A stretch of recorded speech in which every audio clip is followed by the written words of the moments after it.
Panahon na naman ng mga katatakutan mga tol dahil nalalapit na ang November 1. Siyempre October 31, November 1, November 2. So panahon na naman to ng mga kwentuhan, ng mga experience ng iba't ibang mga tao sa iba't ibang mga nilalang mga kapatid.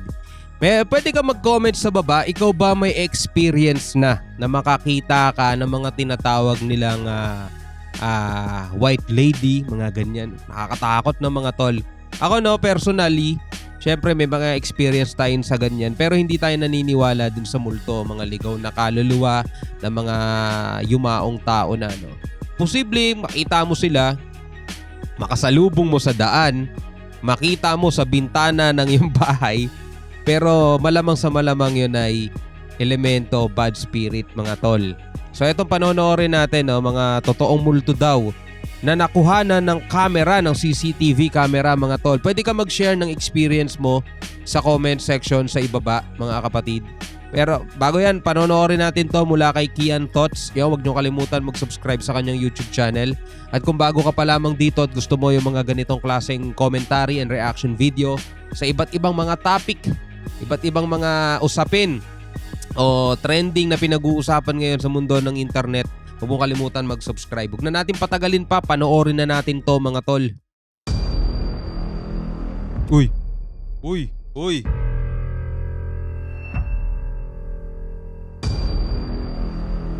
Is it real? Or just an elaborate hoax? Ayun na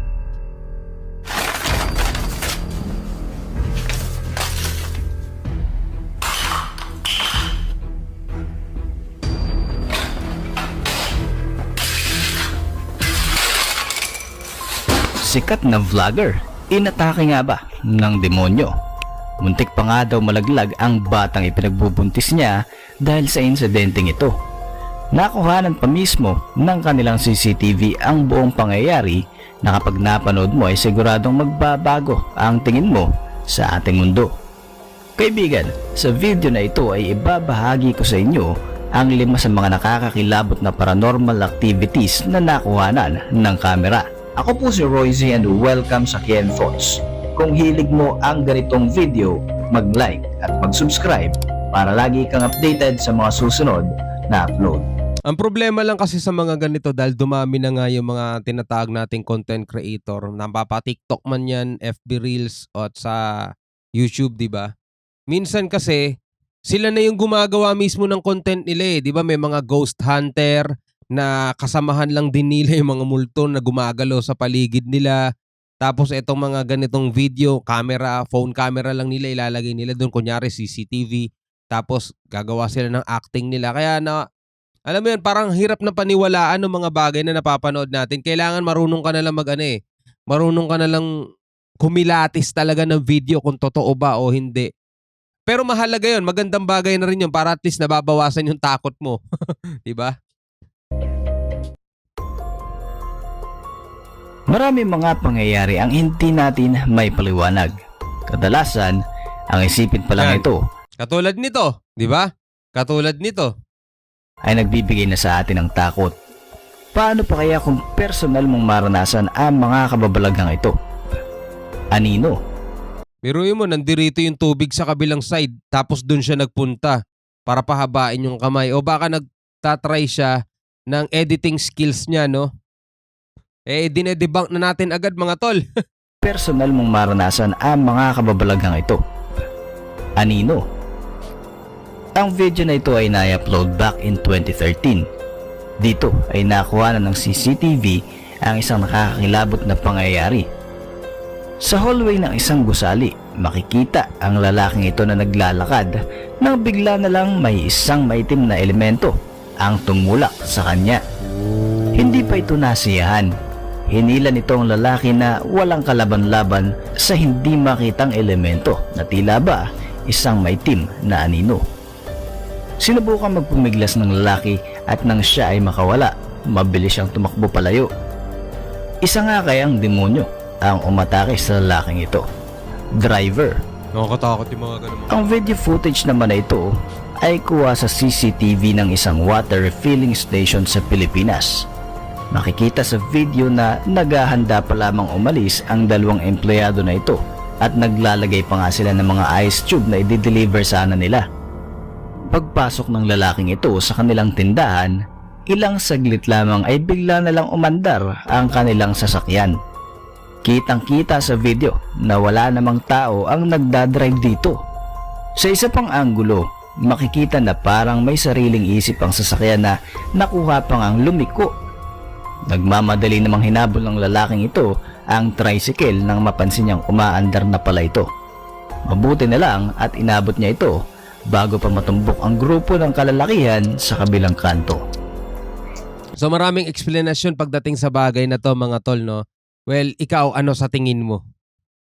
Bago pa matumbok ang grupo ng kalalakihan sa kabilang kanto. Isa nga kaya itong pagpaparamdam ng multo. Lachina Nicole. Maswerte yung ano, no? Maswerte yung sasakyan dito nakaparada sa harap niya. Talagang gumanon yung motor tricycle tapos lumiko ulit pa kanan eh, no? Ang galing yung pagkakali ko eh. Balikan natin, tingnan nyo. Ayan o, eto siya o. Diba eto?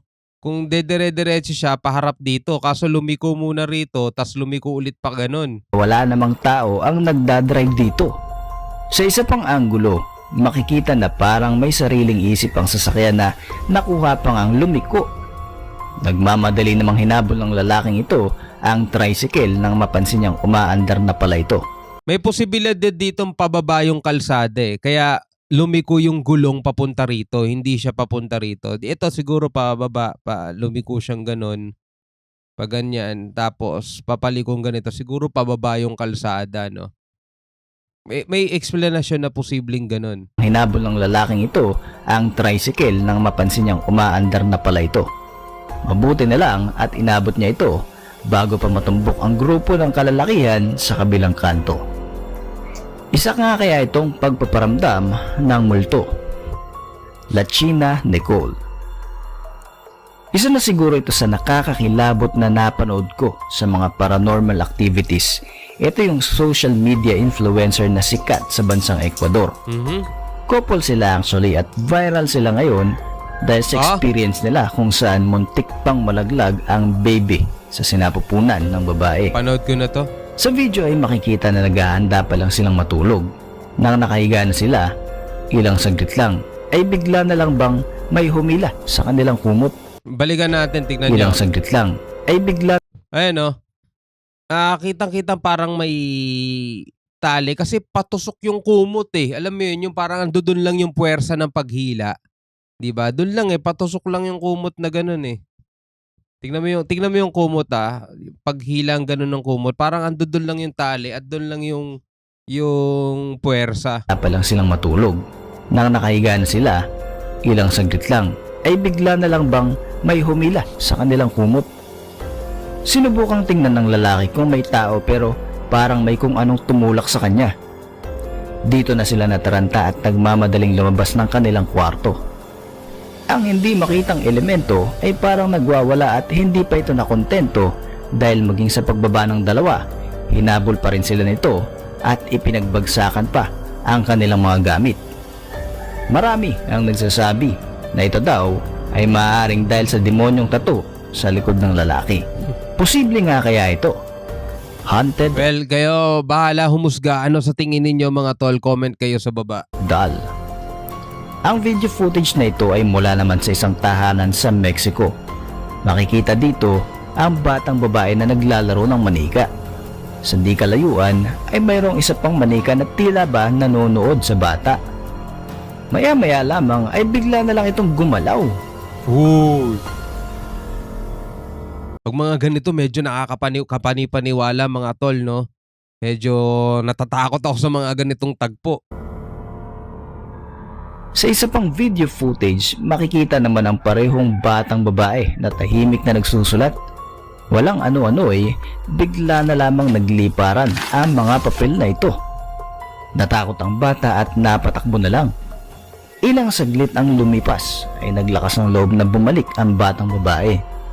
Dito ay tila ba mas lumakas ang presensya ng hindi makitang elemento. Muling gumalaw ang mga papel at mas agresibo pa nga ito. Naglaglagan ang mga ibang gamit pati ang lamesa ay gumalaw na rin. Putik, nakakatakot naman yun. Pag may ganyan sa bahay ko, nakanang ililipat na lang ako.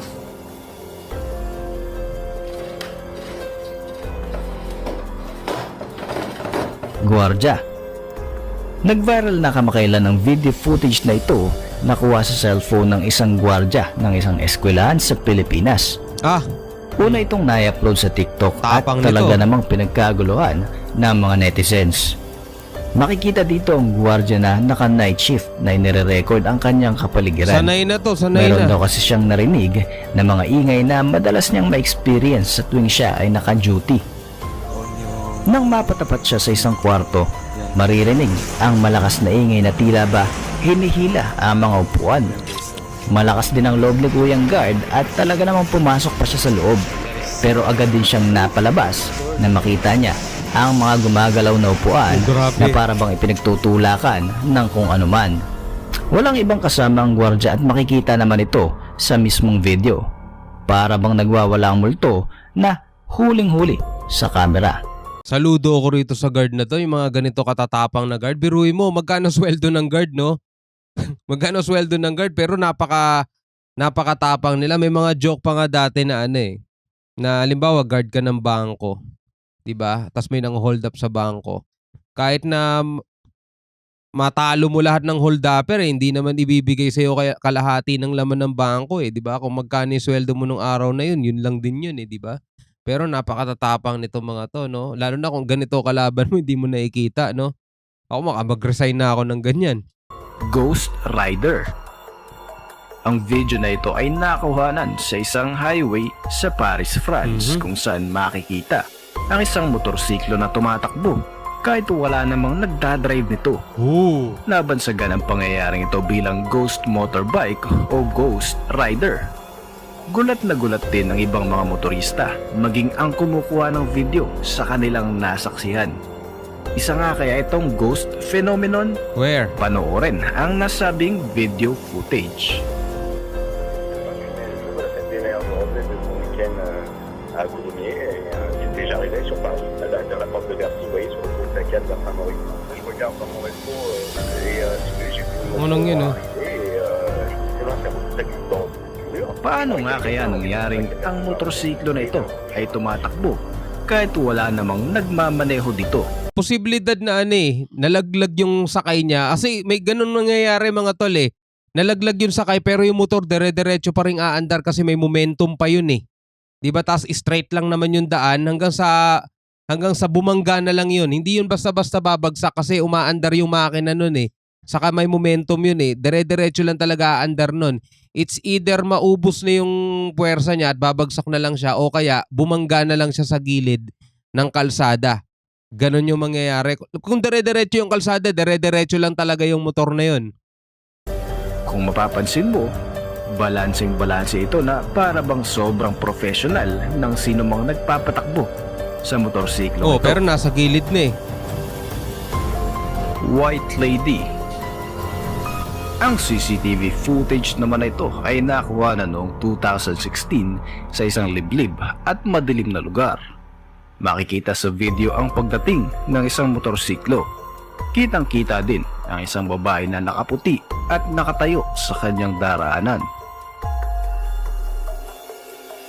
Ilang saglit pa ang lumipas ay bigla itong nawala na sobra namang ikinagulat ng driver ng motorsiklo.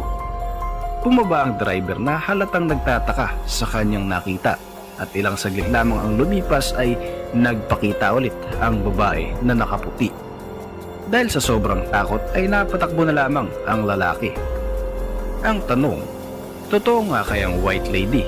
Ano sa tingin ninyo mga tol? Kasi kung espiritu yun, sana walang anino, no? Kaso may anino kitang-kita Diba? May anino siya. Tapos gumalaw pa nga yung anino niya Tingnan natin. Ilang saglit pa Ayan, ang lumipas ay Ayan ito yung anino niya diba? So ibig sabihin hindi tumatago sa kanya yung liwanag. bigla itong nawala na sobra namang ikinagulat ng driver ng Kasi ikaw makakita ka ng ganyan, hihinto ka pa. Baka bilisan mo na lalo yung takbo mo, di ba? motorsiklo. Oh, hinto pa Bumaba ang papa. driver na Para halatang pa. nagtataka sa kanyang nakita at ilang saglit lamang ang lumipas ay nagpakita ulit ang babae na nakaputi. Tapos iiwan mo yung motor mo sa gitna ng kalsada. Naka talaga naman mga content creator din, Dahil sa sobrang takot ay napatakbo na lamang ang lalaki. Ang tanong, totoo nga kayang white lady ang nakuhanan sa CCTV footage na ito? Posible kaya na edited lamang ang video? Pero ano man ang katotohanan sa likod ng video na ito, siguradong hindi mo gugustuhin makasalubong ang katulad nito Oo kung ikaw naman. ay nagbabiyahe sa gabi. Oo naman. Syempre hindi natin gugustuhin makasalubong. Hindi natin gugustuhin makasalubong yung mga ganon. Pero eto nga, ilan sa mga napanood natin posibleng totoo at nakakatakot talaga mga tol. Habang yung iba naman ay masasabi talaga nating hoax lang, no? Pero kung eto ay ang purpose nila is to entertain o mag-iwan ng takot sa mga nanonood, nasa sa tao na lang yun mga tol kung paano niya i-imagine yung mga bagay-bagay. Pero yung huli, yung doon sa nakamotor, di ba? Unang-una yung white lady, may anino. Siyempre kung multo, ina-expect natin spirit yan. Hindi tatagos yung ano dyan, yung, kumbaga, tatagos lang yung liwanag sa kanya, hindi siya mag-iiwan ng shadow. Tapos, di ba, nagmumotor ka, nakita mo, may ganun, biglang nawala. Paparada ka, di ba, paparada, titingin-tingin ka, sabay bigla kang tatakbo. Hindi na, dire-diretso mo na yung takbo mo, di ba? Kasi kahit na ano pang tao yun, syempre, nag-iisa ka sa kalsada, liblib. Bakit ka magsisiya? Ano ka, chismoso? Makikiusyoso ka pa kung anong meron doon nakita mo. Pag mga ganong lugar, nakamotor ka, dire-diretso lang ang takbo mo kasi delikado rin, lalo na ikaw lang mag-isa, di ba? So, ayun yung mga normal na talagang dapat gawin ng isang tao. Hindi hihinto ka pa doon, piparada mo motor mo para tumingin-tingin lang sa paligid, di ba? Paano kung may hold upper pala doon, di ba? So, ikaw bilang isang tao, anong masasabi mo dito sa video na panood natin? Comment ka sa baba. Hanggang sa muli. Ako nga pala si Shobal D. Peace out!